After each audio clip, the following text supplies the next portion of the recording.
Hello, everyone. Welcome to the Dietitian Live today. Today, we're going to have a very interesting topic: Ozempic versus lifestyle changes. Is the magic pill really worth it? Well, we will be talking all things metabolic health, Ozempic, lifestyle. And if you guys have any type of questions, please start sending them in and we'll be happy to be answering. Today, we're joined with pretty much the whole group. We're missing Dahlia and James, but I'm sure they're going to be catching up this live afterwards and they're going to be very missed. But for now, it's all of us and we're just happy to be here.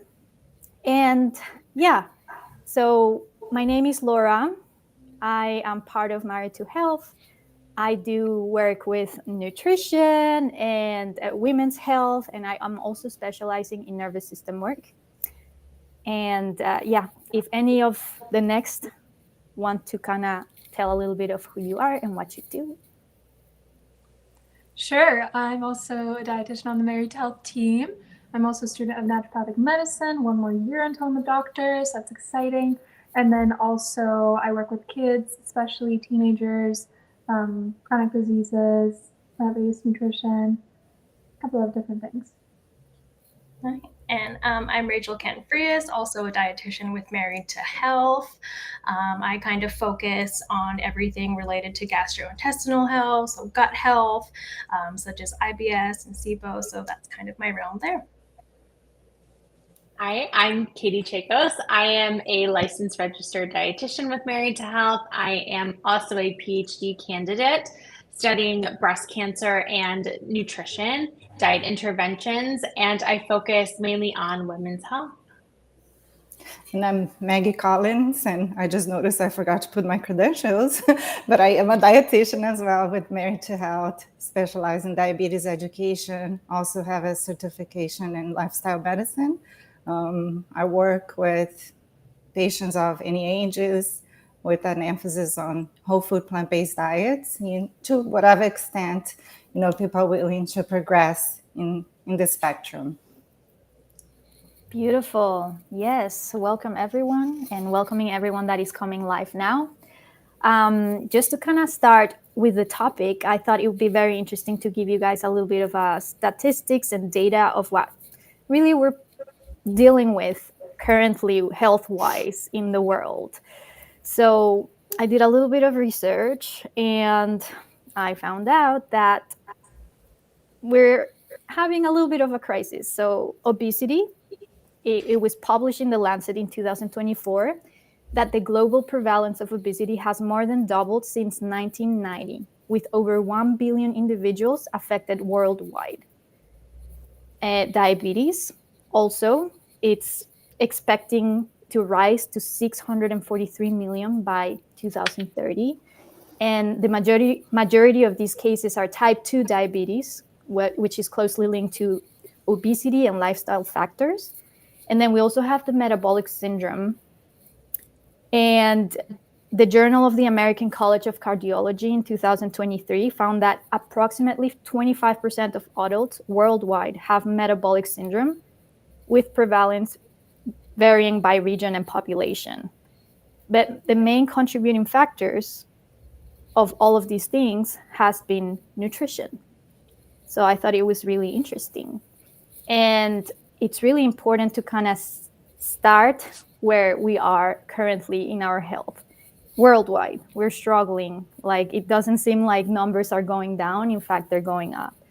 And so with the whole Ozempic craze, I would love for any of you, if you have any comments, opinions, what are you seeing with your patients? I know that it's something that is trendy.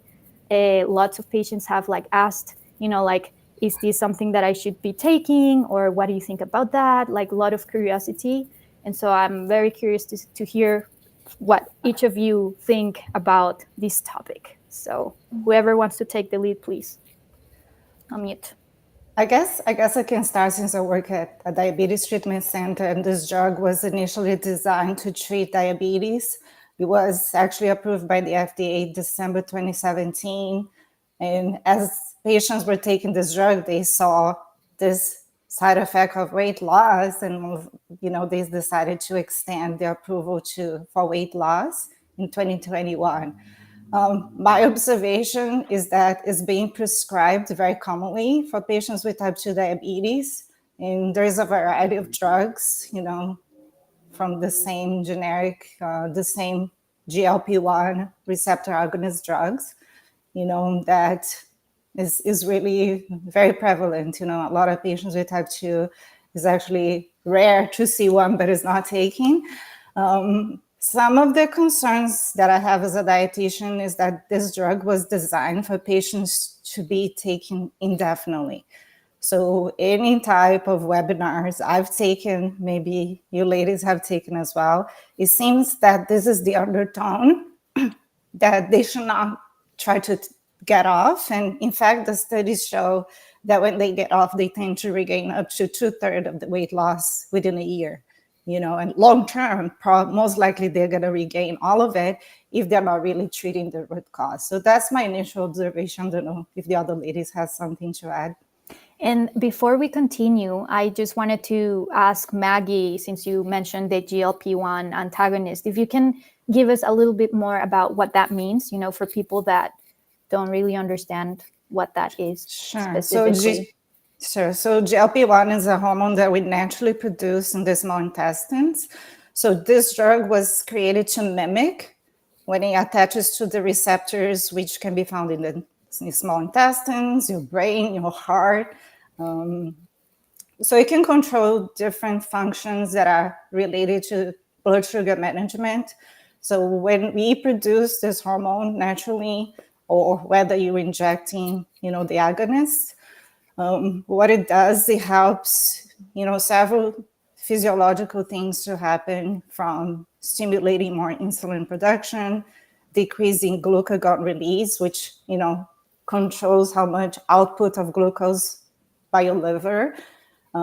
Also regulates areas in your brain that control your appetite. So you tend to feel full faster and you stay full longer. So appetite decreases a major feature of this type of drug. So just to summarize, it's something that we can naturally produce. So this drug is just potentializing something that we can naturally produce. And there are things we can share, I think, in this live today. How can we help our bodies produce it naturally for folks, that perhaps are interested in minimizing medications? Great, thank you. Mm-hmm.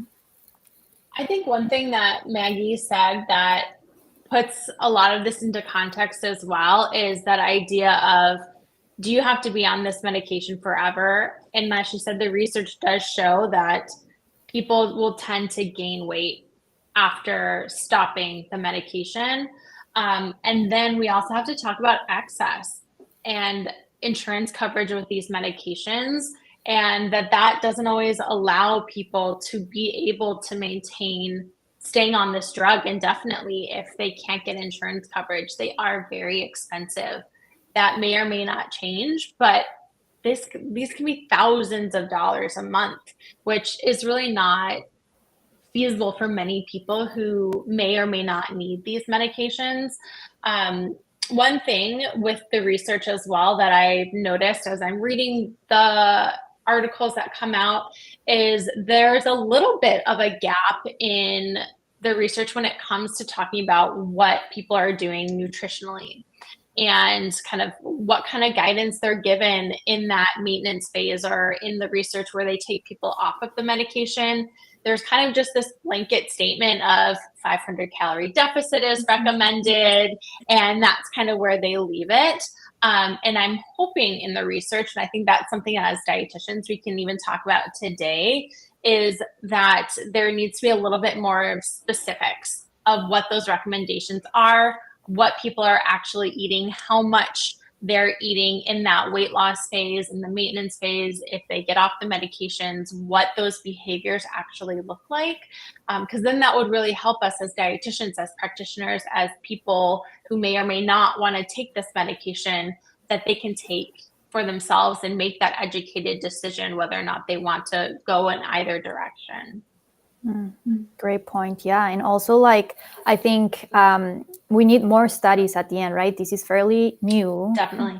We need to kind of see long term, how is this really affecting our health, and what are the side effects that this drug is going to be having. Although we know that there's like some upsides to it, it's also important to know, like, well, what's really the side effect and the downside. And you kind of have to weigh both. And I think this will only come with time. And we're talking about, 20 years along the line, 30 years, 40 years. We don't really know what's really happening until we go down the line. And then also, I think it would be very interesting to see, well, men versus women. So is there a difference? Like physiologically, men and women are very different. So how is this going to impact a man versus a woman? Or even, I don't even know if eventually they're going to help children with it, like, I don't know. So there's so many questions and so many like unknowns. And I think that's something that only time will tell. Yeah, there's I noticed that something that catches people's attention with these drugs is that it's fast weight loss, and it's quite a bit. It's usually weight loss with like lifestyle is, 5 to 10% is something we often see with these drugs. In a couple of months, it's 10%, 15%, 20%, which makes it very catchy, right? But like we mentioned, the long term is still a bit mixed. As soon as people end these drugs, they usually see a regain of this weight. And something else we haven't mentioned yet is with weight loss, there are a lot of changes in the body, right? Reduced inflammation, changes to your lipid levels, your cholesterol levels, changes to your insulin sensitivity, a lot of different things. And so these markers also often come down, but as we've seen, when the weight returns after ending the use of this drug, the markers also come back up. I did notice something interesting in us. I haven't reviewed every study out there, but in several of the studies with these GLP-1 agonists, they always go along with lifestyle. It's almost never, and I actually looked for the one that was just a GLP-1 agonist, and I couldn't find one. Mind you, I don't know if I missed it, but it always goes along with like GLP-1 agonist plus lifestyle, or just like a placebo, or just like essentially. And I asked myself the question, okay, what are they trying to do here? Because essentially, GLP-1 agonist or the medication, Ozempic, plus lifestyle, and then you lose the weight and you keep going, and then you remove the medication in these studies. How strong is the lifestyle and what happens? Because the weight comes back, but what is happening with the lifestyle? So there are definitely still a lot of things to consider. Another thing to consider is that, like any drug, there are adverse effects and there are like contraindications. And specifically here, adults need to be of a specific weight. So it's usually a BMI of 30 or 27 if they have other conditions going on. And then they cannot have a history of thyroid cancer. There are a couple of other contraindications, but there are also side effects as you're using them, because if you think about it, we are going from a state of the body saying, please feed me, to with this drug, the body says, oh, I'm full. Like, I don't need it. So essentially the body, you naturally eat less, and also the body's mechanisms change a little bit. But with that also comes nausea, vomiting, changes to your gut, different kinds of changes that are also present. And I think maybe something that hasn't been asked yet is, how do people deal with these adverse effects long term if this is a drug that you want to use indefinitely for its beneficial effects? Those are just a couple of things that have come to my mind when I was reviewing some of the literature. Yeah, I think what came to me while you were saying that is like, I think we're also having not only an obesity and metabolic crisis, but we're also in a comfort crisis. Like we are so used to convenience and comfort, and now we're not wanting to put in the work and the effort that it takes to feed your body properly, to show up to every day and move, or do the work. You got to do the work at the end. Like, yes, many of these drugs help, and I think there's a place and a time where medication needs to be used. But then the question comes into like, well, Am I doing this? What are the reason, or what's the motivation behind it, right? Because if you're delaying your discomfort, you will feel that discomfort eventually, however that may look like for you, right? So maybe you will lose some weight and it'll help you. Mhm. But along the line, if you haven't been learning about the lifestyle changes and needs that you actually need to kind of continue, then you're going to most likely bring back the same habits, and then you're back into this loop of like, now your health is back into this place where you're now needing again that medication, and it's like now you're outsourcing your health, right? There's nothing wrong with that. It's like, yes, there's a time and a place for everything, but then those are the questions that you want to ask yourself. And this is the truth. Like, we just gotta put in the work. There's nothing, we cannot bypass that.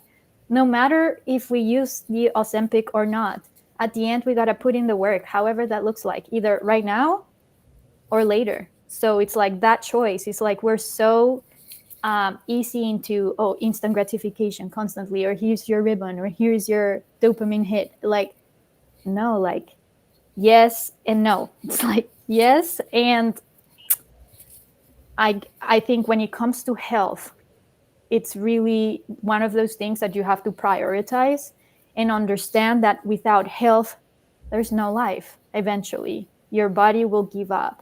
And so it's just like reorganizing your priorities again and just really coming truth with yourself and saying, okay, am I doing this because it's too uncomfortable and I cannot do it?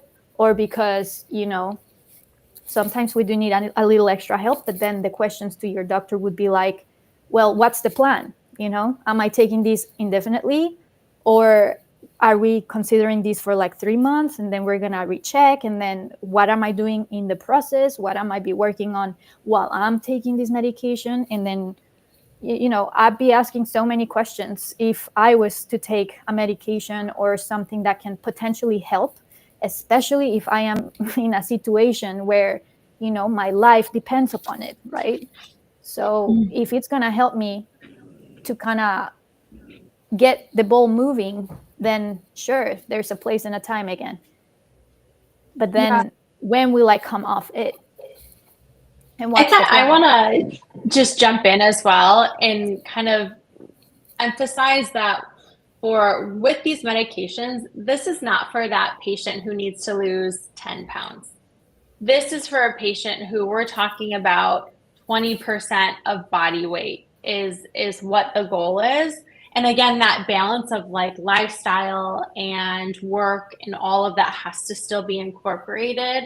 And lifestyle in the research, if we're all kind of being honest, because it's really hard work, Laura, like you said, this is tough stuff, right? We all do it ourselves and we have the education and it's still really challenging. And that leads to maybe 5% weight loss. And that's just kind of how it is. And these medications can get up to that 20%, which is pretty significant.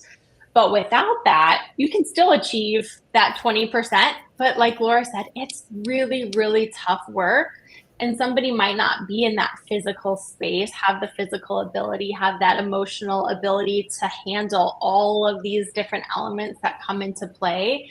And that medication might give that physical or mental space to do the emotional work, to realize, oh, if I can take hunger off the table, it's really showing that my eating is very emotional, that I use it as my coping mechanism, and kind of give you the space to highlight, oh, this is the area that I need to do the work on right now. I can't always do the work in every aspect, but it certainly helps. But then also these medications, like Damara said, come with really significant side effects that may not be tolerated well. And that person then can't use that as a tool and has to really focus hard in a different area. So I think it also is like really individual in what that specific patient's needs are. And then again, like Damara said, all of this comes in, you still have to do the lifestyle changes. You still have to highlight maybe that using a GLP-1, you're not able to eat enough. And so a dietitian needs to help make sure that you are getting that nutrition still to support your goals. It's kind of seems a little bit like counterintuitive. Like, now I'm trying to lose weight and now you're telling me I need to eat more. There's that balance that comes into play with different strategies and different tools that we all have in our tool belt when it comes to our health. I think that's a really important point. And I think that one thing that really needs to be stated is just because you lose weight, there are some markers that increase your health, but weight loss does not mean health. They are not necessarily, one does not mean the other. And like you're both talking about with food and like what is the composition of your diet. If you're eating the same diet, but perhaps eating as much and there were many nutrients missing from your diet in the first place, then you're still in that state of perhaps nutrient deficiency or just, receiving adequate amounts of appropriate nutrients. So again, it's just another one of these things that need to be targeted and discussed and worked on. And I agree that I like the idea of this medication kind of giving you that space, like you're saying, Katie, to work on some of these other things. I think it's almost like comparable to like Nicorette gum. Like if you're trying to quit smoking, you kind of like use the Nicorette gum to like give you something to ease that craving. And I think a lot of those that are using Ozempic probably have some kind of an addictive factor to food. And so, reaching out to perhaps like different therapists or again, like nutritionists and dietitians, like what are the different reasons behind you reaching for food and the types of food, again, that you are eating. But then the goal, again, is never that you're chewing like Nicorette gum for life. The goal is that you eventually get off that and you stop smoking cigarettes. So I think the same can kind of be said. I think we are in agreement that that would be the ideal goal, that these patients are getting off these medications. Yeah. Because like you're all saying, the long-term effects are just so significant. From a gut health perspective, one of the biggest things is slowed motility, which is one of the main reasons why your appetite is decreased. You're increased in satiety. You feel, fuller after meal, and that's because your gut is slowing down. And like with my patients and with SIBO in particular, and like IBS, that small intestinal bacterial overgrowth, slowed motility is absolutely one of the main things we are always getting after. So what are the downstream effects of all these just like initial effects that these medications are going to cause? But I think it'd be really interesting to kind of discuss some of the adverse effects, because you always need to weigh kind of the risk versus benefit with your different options here. Yeah. And I think that's a good point to consider your gut situation, right? Especially Married to Health has a strong emphasis on gut health. So this is definitely not a drug that is recommended for those that have gut motility issues, one of those being gastroparesis, right? So if you have somebody with long-term diabetes to the point that the gastrical nerves have been affected, they're not moving, the GI it's impacted, they have the gastroparesis, this is not a drug that they should take because it's just going to make things worse, right? People that have inflammatory bowel disease, those with history of pancreatitis, gallbladder disease, those with chronic kidney disease, during pregnancy, and also those that have a personal or family history of medullary thyroid cancer or multiple endocrine neoplasia type 2. So those are just some of the contraindications. So like Laura said, it's important any medication that is presented to you, go and investigate, go and understand how it works, weigh the pros and cons, and be in the driver's seat, right? Don't just go with the flow because everybody's taking, it must be good. Do your own homework, understand how this medication works, and, see if you feel comfortable or not. Yeah, and if you're wondering what to ask your doctor, I recommend that you consider what's called informed consent. So with that comes several things. You want to ask, what are my benefits? Like, what am I expecting? What are my risks? What are possible adverse effects that we talked about, like other symptoms that may happen? And then what happens if I don't treat? Is there something, for example, are there conditions that are creeping up on me that if I don't lose weight may cause mortality, essentially? And then also, are there any alternatives? And And is this the most indicated thing for me? So those are some things that you could consider asking your doctor if they're recommending that you go on one of these drugs, so that you can be well informed and make a very informed decision. Yeah. Yeah, I think there was this like phrase that I heard in a podcast where sometimes health is not always our fault, but it is our responsibility, you know? Wherever you are, you got to take responsibility for your health. No one else Right. will. No one else will. Right. So you got to do the research. You got to find your team. Whoever you want to bring in your team, you got to advocate for that, you know? Find your dietitian, find your doctor, find someone that listens to you. If this person is not listening to you, then next, until you find the one that you resonate with and that you can feel comfortable and ask many questions and get all of your concerns answered. And if that's not the case, then you can always,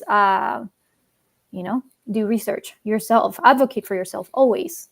Understand. I think, Maggie, you bring a good point, is like understanding what this is, reading about it, getting curious, learning, asking questions, because it's very easy to just take a pill and hope that it will cure all our problems, but that doesn't happen. Unfortunately, it doesn't work like that, because at the end, the journey will always be to put in the work for your body, to nourish your body, to be present with it, to be aware of it, to put intention into it, to tend to it, kind of like what you do with a plant. You plant the seeds, you give it the environment that it needs to grow. But if you don't do that to your body, then your body will also, it will wilt, and it may not grow and become this beautiful rose or tree that it's meant to become, right? So it's our responsibility. It's the responsibility that we have also for the coming children's and generations. Whatever we do, children are learning and watching. And I think at the end, what we're doing is also, well, what are we wanting for our future generations and the people that is coming behind us, right? So yeah, it becomes a little bit deep and profound, but we just gotta do the work. And at the end, like we all have in agreement, is lifestyle is king, always. No matter if you choose medication or not, lifestyle will always be playing the biggest role. And that's the interesting thing here, is that this medication tries to imitate something the body naturally produces, right? Right. GLP-1, the hormone. And there are other other lifestyle factors that you could also do to support the action of GLP-1. One of them being nutrition, obviously, but there are other things as well. I don't know if you guys want to talk about that, or are we still talking about Ozempic? Yeah, we can go into alternative ways. Go for it. Yeah, go for it. Okay, so I'm going to start with the non-nutrition things because I know we will talk about nutrition. But something that's very interesting is we're trying to change the body composition with weight loss. I think people often focus on the numbers of weight loss, but they don't focus on the body composition part of weight loss. And the type of weight that exists in the body dictates a lot of things, especially in terms of inflammation, in terms of liver health, in terms of your insulin sensitivity or your risk of type 2 diabetes, essentially. So one thing is that, like we mentioned already, even if they are prescribing Ozempic, they will prescribe lifestyle changes. But an important part of that is building a lean muscle, because it uses more energy essentially, and it stimulates automatically. I need more GLP-1 because I need to have more energy for my muscles. So it basically helps the body go into this more metabolically healthy state.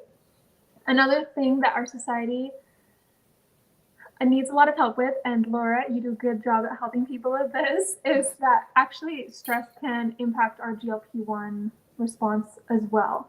And part of that is like the cortisol that comes with stress.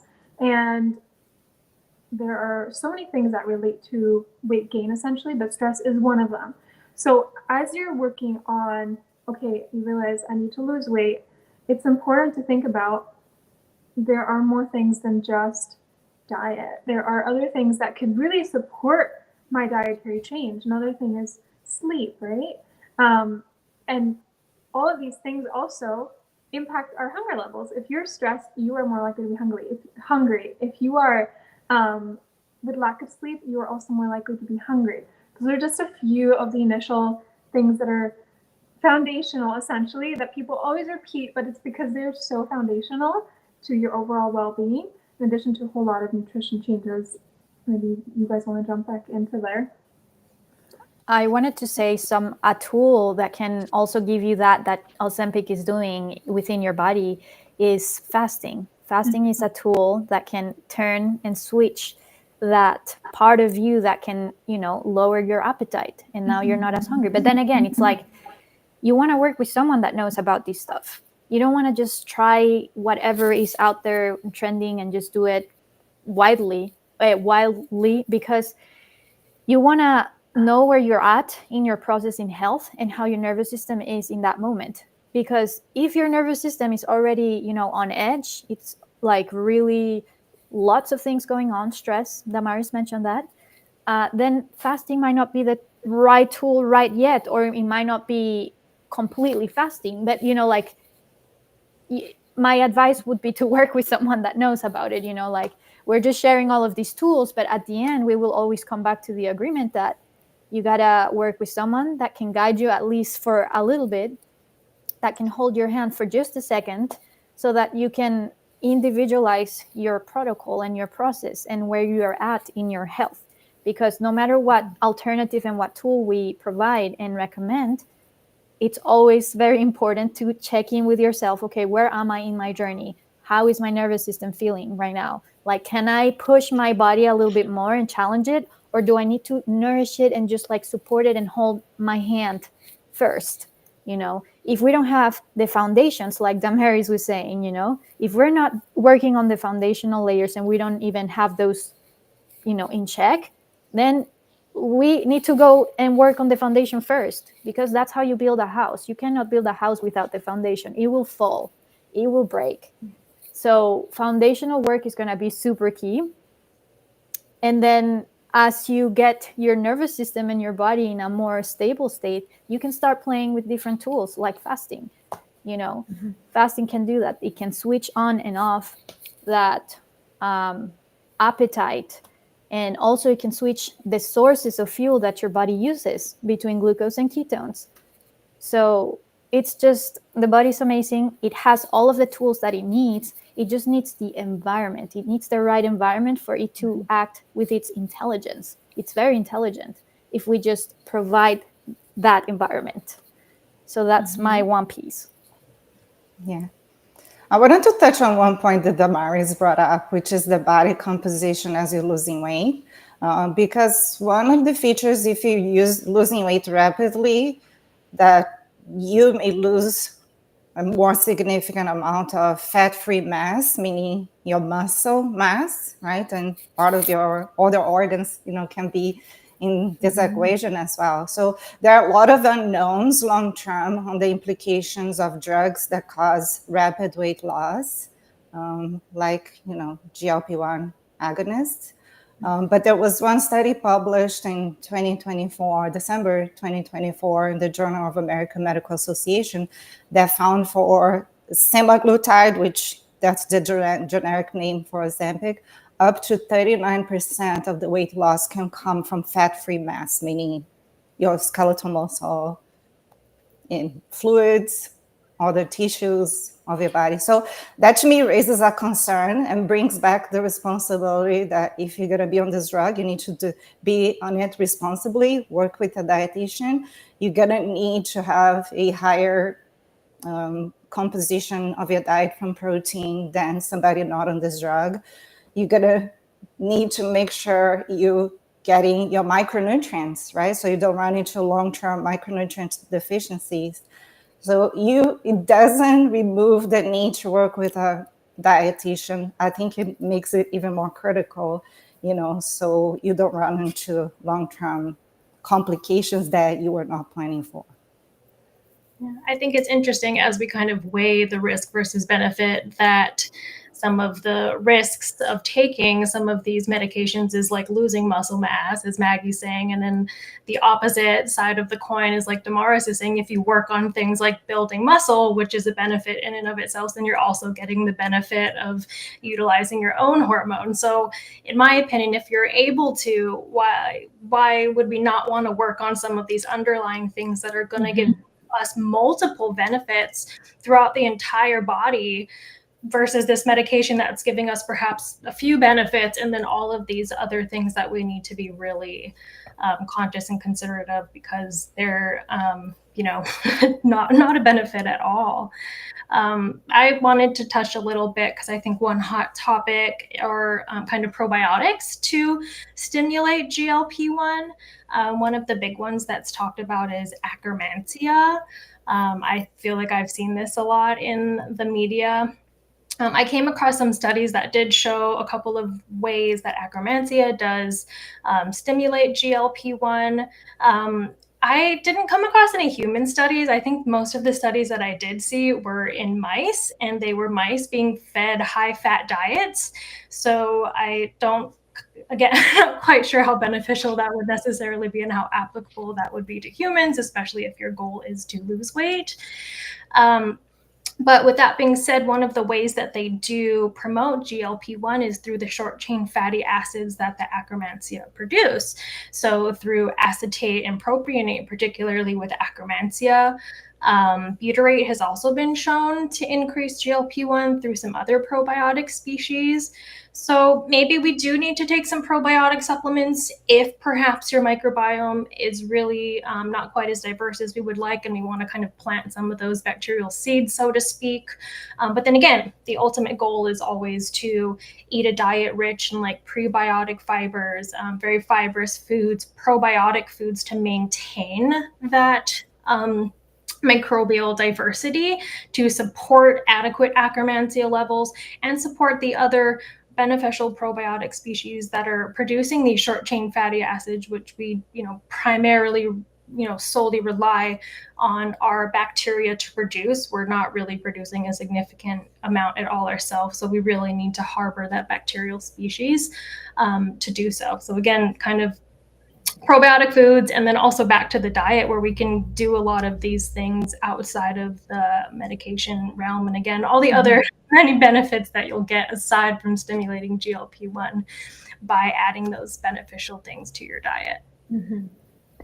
In addition to that too, just to kind of expand some other foods that can increase GLP-1 in the body are high fiber carbohydrates. So these are like whole grains, high fiber, more carbohydrate rich vegetables, and resistant starch. So things like potatoes, less ripe bananas as well are great sources of resistant starch.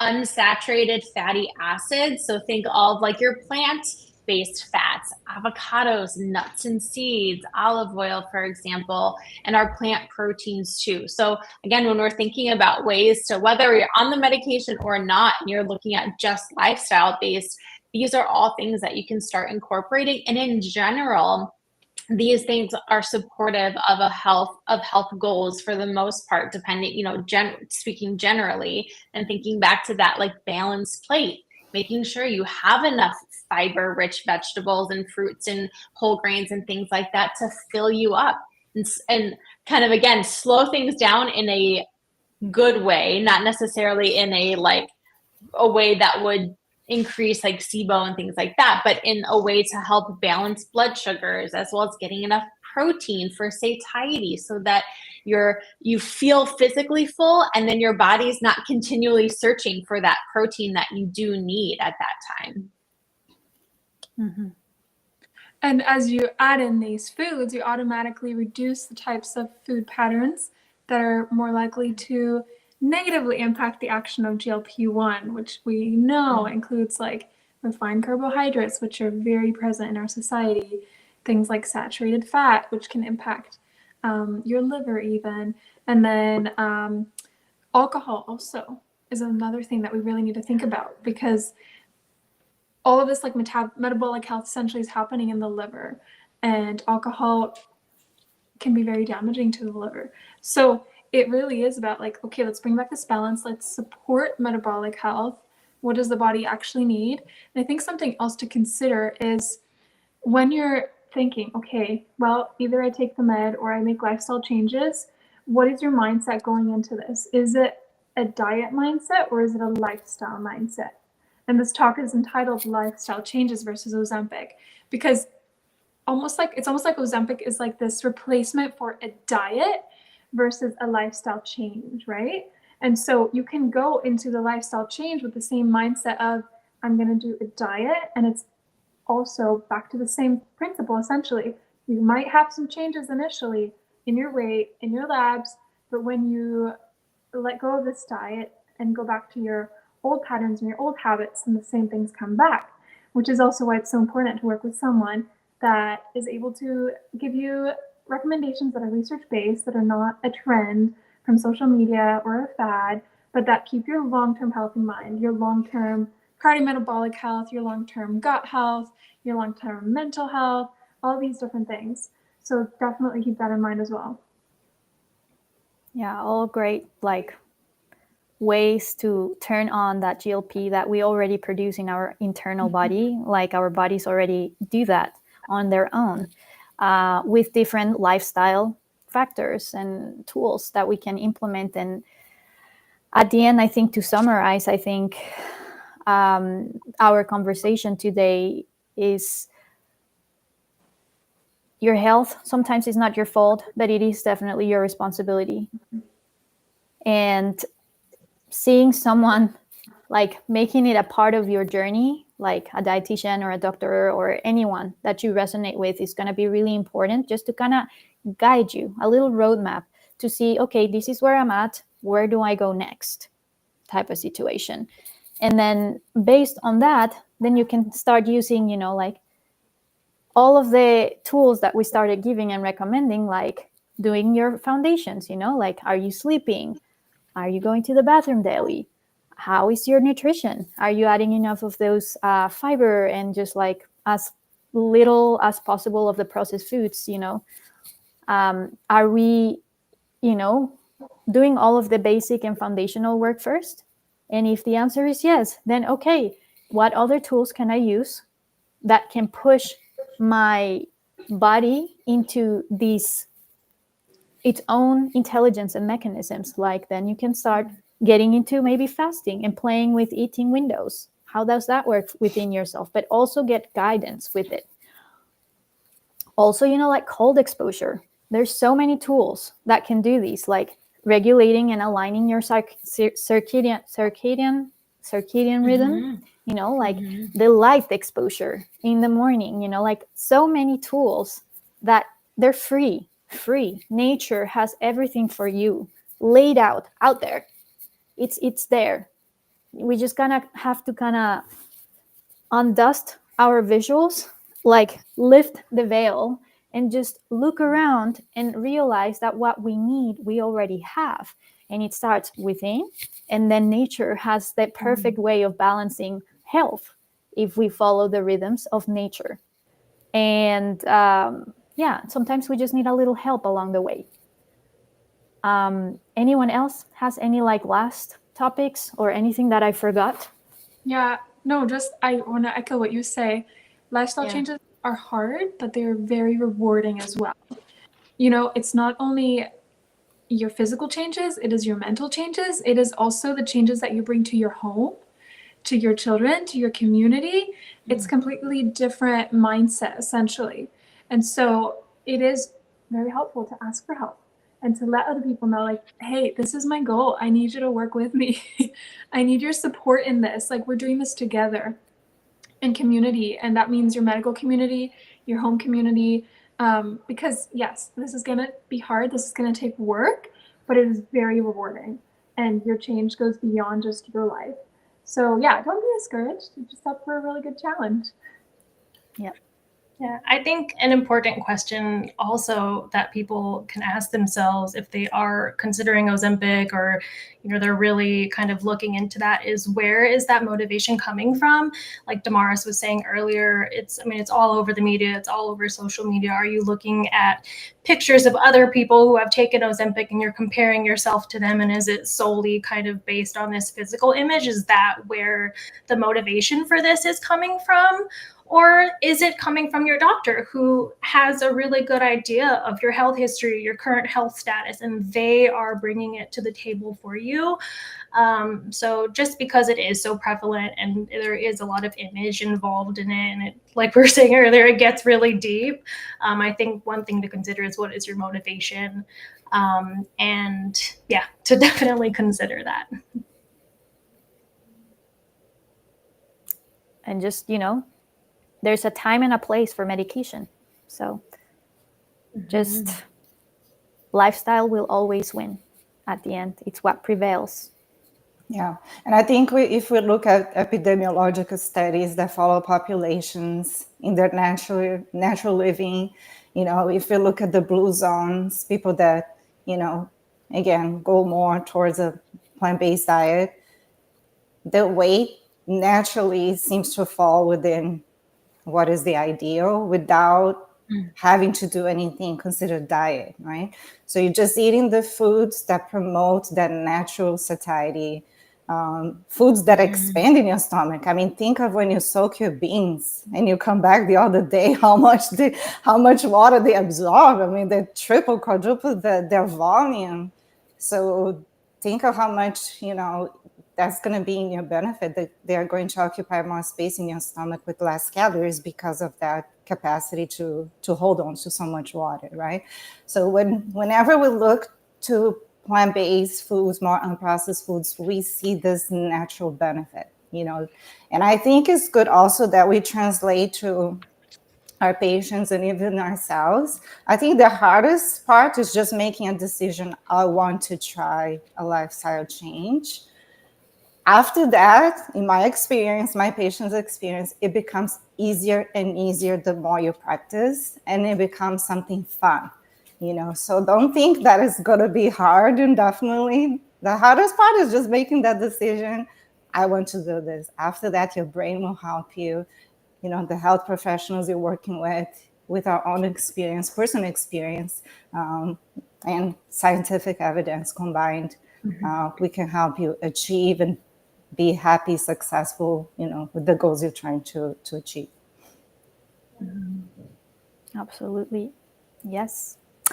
And I think unless anyone else has anything else to add, or if we all feel complete with what we just discussed today, came to an agreement, and just allowing some space for anyone if anything kind of pops up. But if not, we're going to say goodbye. See you soon into our next Dietitian Live. It's always so much fun to talk and discuss these topics. Please come with all of your questions. We're also really happy to get your questions and answer them live. And if you didn't catch this live, you can always watch the recording. And then you can find us at Married to Health. And if anyone else has any other handles, please let us know. Yeah, you can find me on the Plant Transformation on Instagram. I'm on A Healthful Ray Nutrition on Instagram. I am Kitty Chacos Nutrition on Instagram and on TikTok. Yeah, and I'm Maggie Collins _ dietitian on Instagram. Beautiful. And I'm at The Emotional RD on Instagram. And this is a wrap. Thank you, everyone, for watching, and we will see you soon. Bye.